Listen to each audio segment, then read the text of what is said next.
사랑하는 시흥동산교회 성도 여러분, 좋은 아침입니다. 갑작스럽게 찾아온 고온 다습한 날씨에 살짝 당황스러운 요즘입니다. 하지만 생수와 같은 은혜로 우리에게 세임 주시는 하나님을 의지하여서 무더운 날씨의 짜증을 시원하게 날려버리는 또 힘찬 한 날 되길 축복합니다. 자, 오늘 2021년 6월 9일 수요일 시동을 위한 메시지 지금 시작합니다.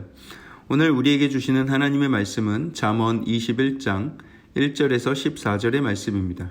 잠언 21장 1절에서 14절의 말씀. 먼저 1절 말씀을 함께 볼까요? 기록되길 왕의 마음이 여호와의 손에 있음이 마치 봇물과 같아서 그가 임의로 인도하시느니라. 왕의 마음이 여호와의 손에 있다. 그것은 마치 봇물과 같다. 여러분, 우리말에도 봇물 터지듯 터졌다 이런 표현 쓰잖아요. 오늘 본문의 봇물과 우리말에서 자주 쓰는 그 봇물이 같은 뜻인데, 이 말씀 안에는 솔로몬 시대의 이스라엘의 농경사회의 모습이 담겨져 있습니다. 지금도 물론 마찬가지지만 당시 팔레스타인 땅에는 물이 너무나도 부족해서 물을 끌어다가 밭에 대는 것이 정말 중요한 일이었습니다. 당시 시냇물이 흐르는 곳에 보를 설치하여서 물을 잘 가두어 두었다가 필요할 때 그 보를 열고 수로를 열어서 필요한 곳에 물을 대주는 그런 기술이 상당히 발달해 있었습니다. 말 그대로 물을 아주 자유자재로 움직여 쓰는 것이죠. 지금도 이스라엘은 그 기술이 세계 최고입니다. 그리고 바닷물을 담수로 만들어 쓰는 기술도 상당합니다. 이처럼 물을 다스리는 데 있어서는 이스라엘만한 나라가 없다는 거예요. 솔로몬은 당시 자신이 운용하던 그 봇물에 착안하여서 하나님이 왕의 마음을 봇물과 같이 운행하신다. 여러분, 봇물을 어떻게 운행해요? 잘 가두어뒀다가 물꼬를 이쪽 밭에다가 터주기도 하고, 또 그것을 다시 막았다가 또 반대쪽 밭에다가 이렇게 물꼬를 터주면 또 반대쪽으로 나가고, 그러면서 하나님의 임의대로 그렇게 운행하신다라는 것을 말씀하고 있는 거예요. 결국 우리가 살아가는 이 모든 세상의 역사의 주관자는 어떤 힘 있는 권력자들이 아니라 그들 위에서 역사하시는 우리 하나님이심을 말씀하고 있는 것이죠. 그렇기 때문에 우리는 위정자들을 위해서 기도해야 합니다. 위정자들이 뭔가를 완벽하게 해낼 것으로 기대하지 마시고 하나님께서 그들을 이끌어 주시기를 우리는 간절히 기도해야 하는 것이죠. 위정자들을 향한 비판이 앞서기 쉽습니다. 실망과 분노가 일어나기도 쉽습니다.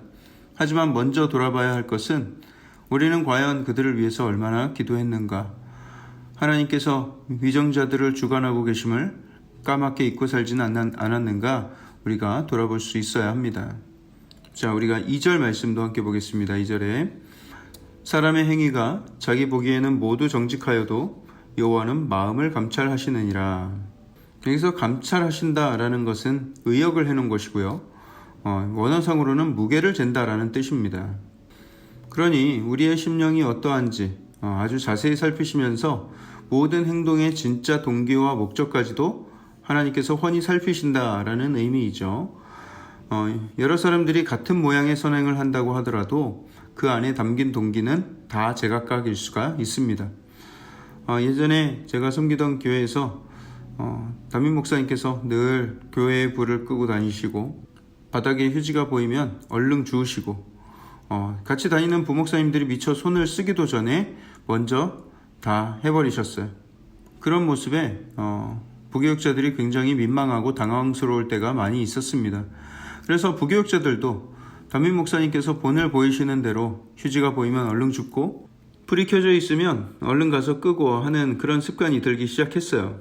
그런데 어느 날인가 교회에 사람들이 꽤 많은데 바닥에 정말 더러운 휴지가 떨어져 있는 거예요. 아무도 주술 생각을 하질 않아요. 그래서 제가 얼른 가서 그것을 맨손으로 주워서 쓰레기통에 넣었어요. 정말 보기에도 더러운 쓰레기라 손끝으로 간신히 짚고 이렇게 쓰레기통으로 이동하는데 약 그 한 10초 남짓한 그런 시간 동안 정말 웃기는 것은 그 짧은 시간에 제 마음에 너무나도 유치한 생각이 드는 거예요. 내가 이걸 집어드는 것을 많은 사람들이 보고 있겠지? 라는 생각이 제 뇌리를 싹 스치는데 제 스스로에게 얼마나 부끄러운지. 그런 속물이 어디 있어요. 저 스스로한테도 깜짝 놀라면서 그냥 헛웃음이 나더라고요.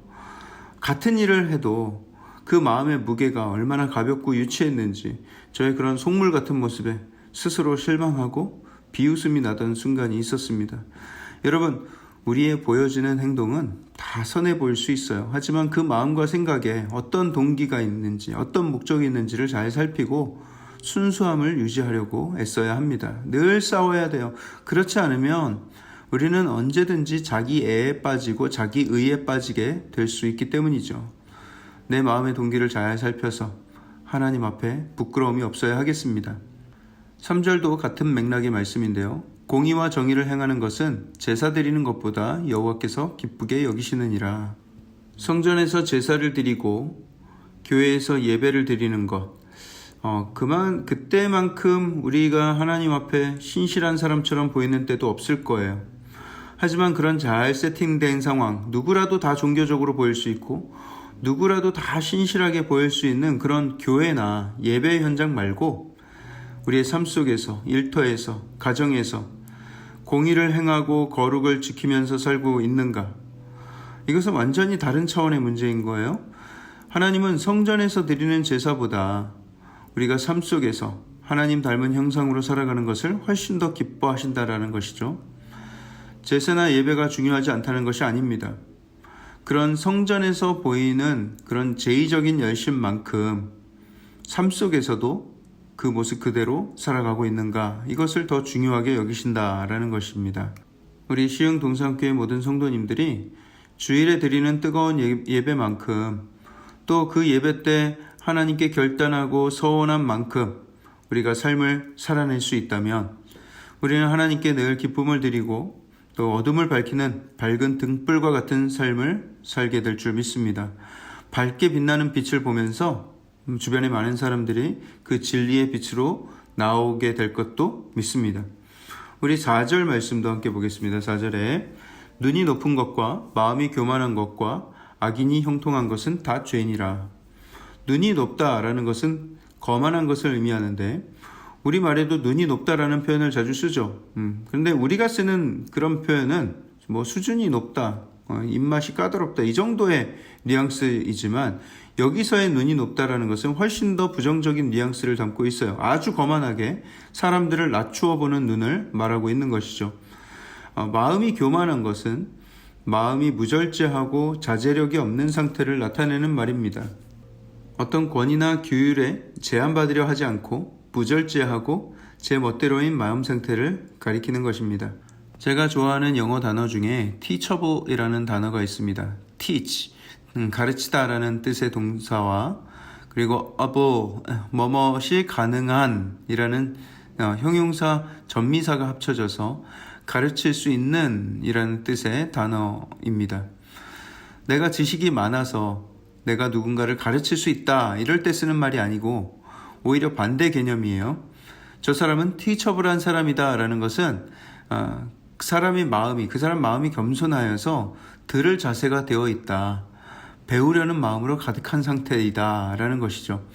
교만하면 배우려 하지 않고 판단만 합니다. 거만하면 잘 들으려 하지 않고 가르침대로 따르려 하지 않습니다. 자기 생각을 앞세우죠. 평생 내 자신을 teachable한 상태, 상대가 느끼기에 가르침이 가능한 상태로 스스로를 유지하고 싶은 소망이 있습니다. 나를 가르치는 상대는 반드시 어떤 큰 위인이나 성공한 사람이 아닐 수도 있어요.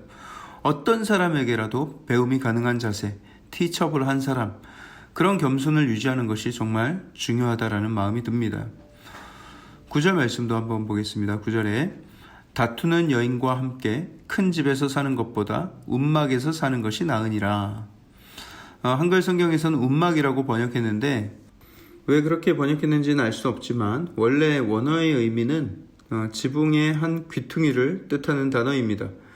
그러니까 다투는 여인과 함께 큰 집에서 사는 것보다 지붕 한 귀퉁이에서 지내는 것이 낫다라는 뜻이죠. 여러분, 지붕 위엔 지붕이 없죠. 지붕을 위한 지붕은 없죠. 거긴 비와 이슬을 피할 수가 없습니다. 굉장히 비참한 상태예요. 하지만 다투는 여인과 사는 것보단 차라리 그 위에서 지내는 게 낫다. 또 오늘 이 말씀 듣고 용기를 얻어서 옥상에서 지내는 분이 한 분도 없길 바랍니다. 가정의 평화가 이루어지지 않으면 보호하고 안식을 주는 가정의 기능이 제대로 발휘될 수 없음을 말하고 있는 것이죠. 보금자리가 되어야 할 집이 가시방석이 되어서야 되겠습니까?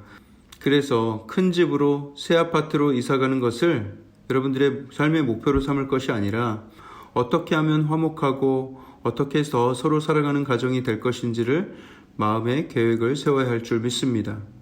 우리 13절도 함께 읽어볼까요? 13절에 귀를 막고 가난한 자가 부르짖는 소리를 듣지 아니하면 자기가 부르짖을 때에도 들을 자가 없으리라. 우리 모두에게는 형통한 날만 있는 것은 아닙니다. 우리 모두는 누군가의 도움을 필요할 날도 올 수 있습니다. 사람은 혼자 살 수 없는 거예요. 우리는 도움을 주기도 하고 받기도 하며 살아가는 존재입니다.